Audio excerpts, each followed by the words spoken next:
हो गया शंखनाद, बज गया बिगुल, बिछ गई चुनावी विशाल। किसका बजेगा डंका और किसकी होगी मान। सत्ता के सबसे बड़े रण क्षेत्र का हाल, माजरा जो कि चुनावी दंगल की सबसे बड़े कवरेज, लोकसभा संग्राम। हम सब के अंदर एक ठाकुर है जो न्यायालयों में बैठा हुआ है, विश्वविद्यालयों में बैठा हुआ है, संसद की दहलीज को वो चेक करता है। तो चूल्हा मिट्टी का, मिट्टी तालाब की, तालाब ठाकुर का, भूख रोटी की, रोटी बाजरे की, बाजार खेत का, खेत ठाकुर का, बैल ठाकुर का, हल ठाकुर का, हल की मूठ पर हथेली अपनी, फसल ठाकुर की, कुआं ठाकुर का, पानी ठाकुर का, खेत खलिहान ठाकुर के, गली मोहल्ले ठाकुर के, फिर अपना क्या गांव, देश, शहर। अक्सर हम लोग अपने प्रिविलेजेस को नहीं देखते। राजद एमपी मनोज झा जी का बयान शर्मनाक, निंदनीय, दुर्भाग्यपूर्ण है। उन्होंने ऐसी बातें की है, हम जमात की राजनीति करते हैं, जात की राजनीति नहीं करते हैं।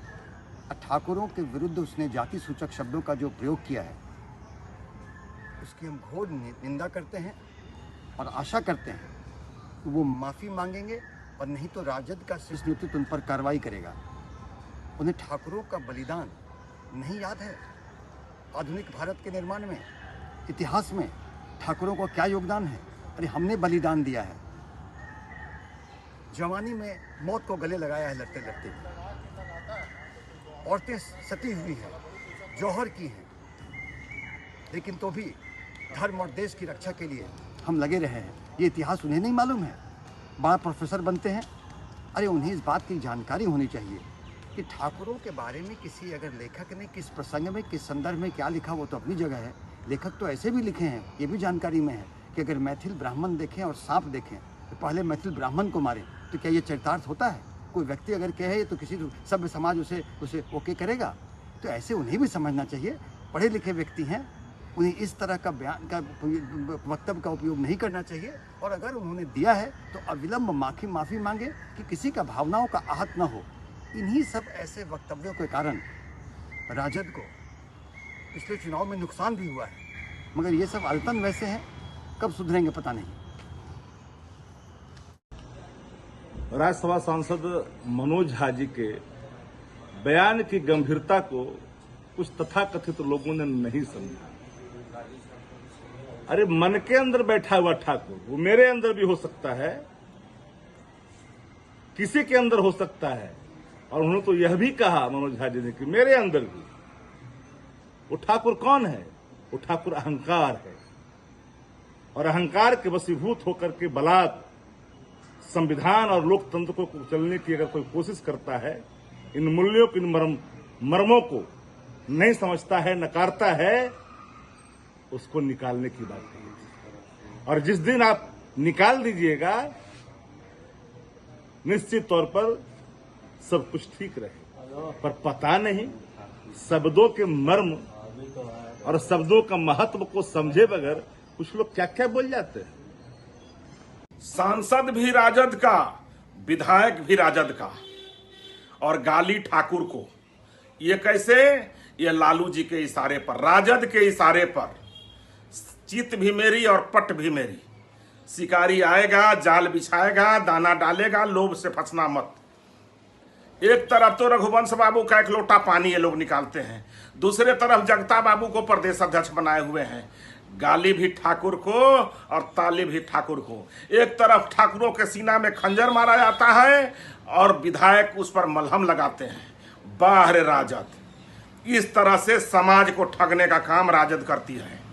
और ठाकुर का इतिहास, भूगोल जगता बाबू नहीं जानते हैं क्या?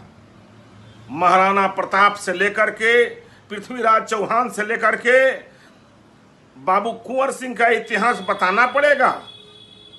ये वोट के राजनीति के लिए किसी भी जाति को अपमानित करना राजद बंद करे, जात पात और धार्मिक उन्माद फैलाना बंद करे। वोट के लिए इतना व्याकुल नहीं हो। देखिए, हमारी सोच स्पष्ट है। कि जो उपेक्षित है, जो शोषित है, जो वंचित है, उनको सामाजिक न्याय मिलनी चाहिए, उनको आर्थिक न्याय मिलना चाहिए, उनको समानता का अधिकार मिलना चाहिए। और समाज के अंदर ऐसे उपेक्षित वर्गों को अगर हम गले लगाने की प्रवृत्ति अपनाएंगे और उनको अपनापन का बोध कराएंगे तो इससे कहीं ना कहीं समाज के अंदर बदलाव देखने को मिलेगा। और कहीं से भी इसको अगर दूसरे नज़रिए से प्रस्तुत करेंगे या इसको उन्मादी भाषा में इस्तेमाल करेंगे या उन्माद बढ़ाने के लिए इस्तेमाल करेंगे तो ये विभेद को बढ़ाता है। इसलिए ऐसे बातों से समाज के सभी लोगों को बचना चाहिए। और जो राजनीतिक व्यक्ति हैं उनको एक बात तो सोचना चाहिए कि अगर हम उनके साथ आर्थिक न्याय नहीं करेंगे, सामाजिक न्याय नहीं करेंगे, उनको गले लगाने की प्रवृत्ति को बढ़ावा नहीं देंगे तो कहीं ना कहीं ये समाज और समाज के बीच में खाई को और बढ़ाएगा। इसलिए ऐसे दृष्टिकोण को हमें समाप्त करने के लिए पहल करनी चाहिए और स्पष्ट रूप से जो हमारी सोच है उसी दिशा में है कि हम सबको अधिकार देने के प्रति, सबको हक देने के प्रति और जिनका जो संख्या है उसके अनुसार उसको अनुपातिक अधिकार दे दिया जाए तो हमको लगता है कि समाज में जो विभेद की भावना या समाज में जिस तरह से लोग जातीय दृष्टिकोण से बातों को प्रस्तुत कर रहे हैं वो समाप्त हो जाएगा।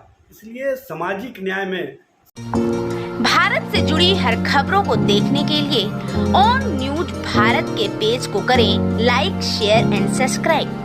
onNewsBharat.com